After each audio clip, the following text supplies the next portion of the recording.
Donald Trump finally found a way to make good on his promises to bring down grocery prices. The problem is that the solution seems to be explosive diarrhea.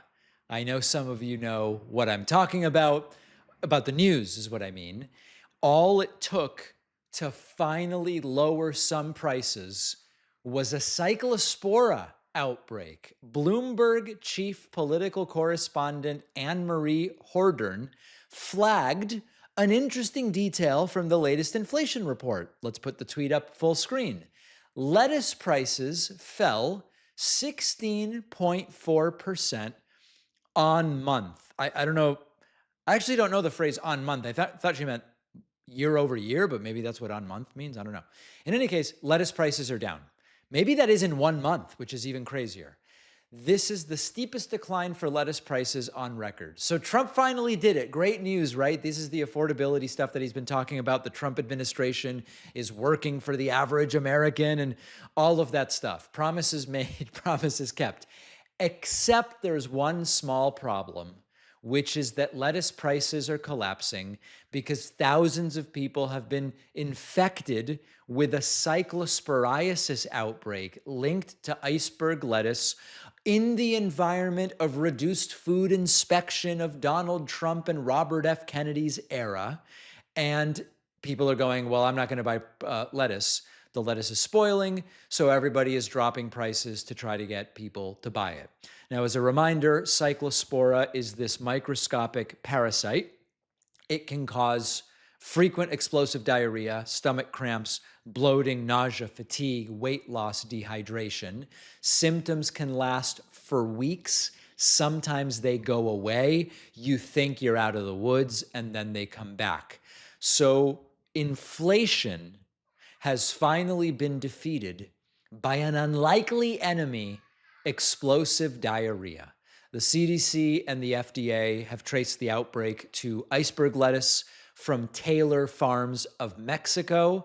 The recalled lettuce was distributed to restaurants and retailers in a bunch of different states. Some Walmart stores got some Taco Bell locations got some. And by the end of last month, there were 2,000 laboratory confirmed cases.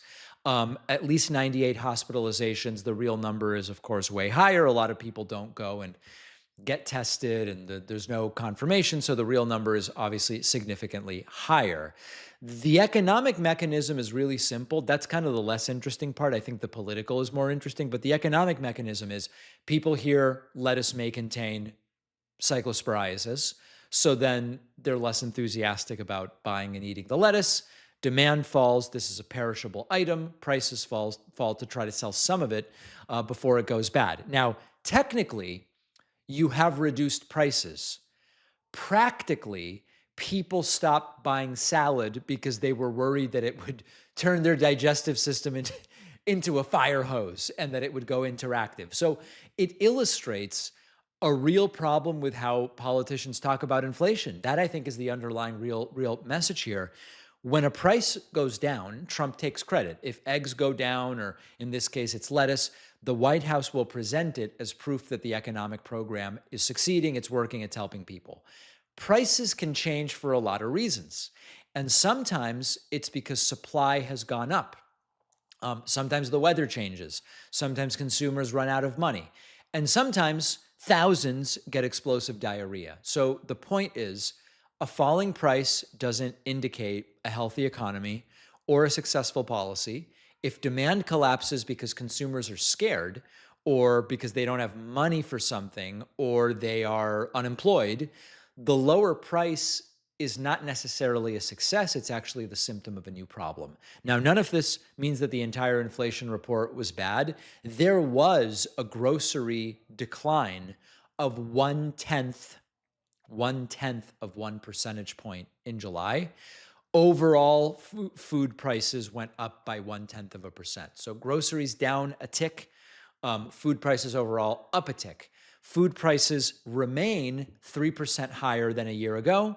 Lettuce's decline is kind of distorting this, and it's pulling down the numbers, making it seem as though things are actually improving when really you've got diarrhea linked to one specific food. Now, if Trump had instead said, if Trump had negotiated with the lettuce industry and had found some revolutionary salad initiative, which that would be different.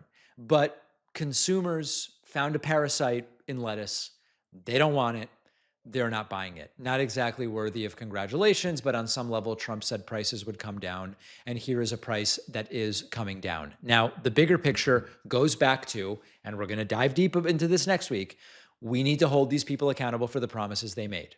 And a couple of the promises Trump made were energy prices will be down 50%, gas will be down, oil will be down, groceries will be down, housing is going to get cheaper. None of this stuff is happening.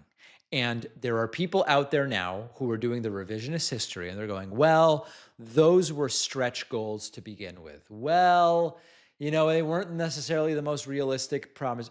That's what we were saying all along.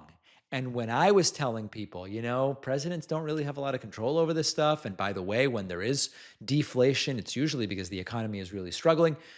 The MAGAs didn't want to hear it. Oh, David, get the hell out of here. Well, now they're coming back and they're going, it turns out that it's actually difficult to get. My only request, and remember, they tell you we are the source of truth. We will tell you what to believe. What I'm telling you is go evaluate the promises that were made. Consider whether the promises have been made into a reality for you, and decide whether these are people worthy of your votes again. And as a final reminder, I hear from people in the audience. I talked with Brian Tyler Cohen about this on our interview a couple days ago.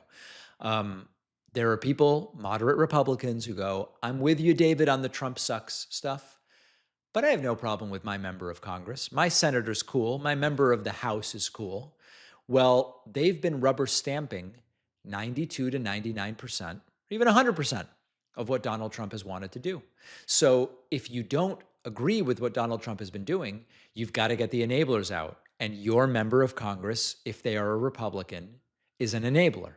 Don't let people forget that. Don't let people skate by on, yes, I'm not for Trump, but I do still like normal Republicans and I'm going to vote for my member of the House. Well, they are part of the problem. They are part of why Donald Trump has been able to get away with all of this stuff. And we even have John Cornyn on video going, well, we don't really have any way to rein him in. You're choosing not to. If Republicans got together, and if they had gotten together years ago, they could have stopped Trump dead in his tracks and said, you will get nothing done unless you come to the table and negotiate in the way that we want to negotiate. None of them had the audacity, the strength. They were too afraid to do it. They deserve to be voted out in November, just the same as everybody else who has been enabling this guy. Thanks for watching. Check out another one of our videos and make sure to subscribe so YouTube keeps our content in your feed. And if you prefer audio, subscribe to the podcast on Spotify or Apple.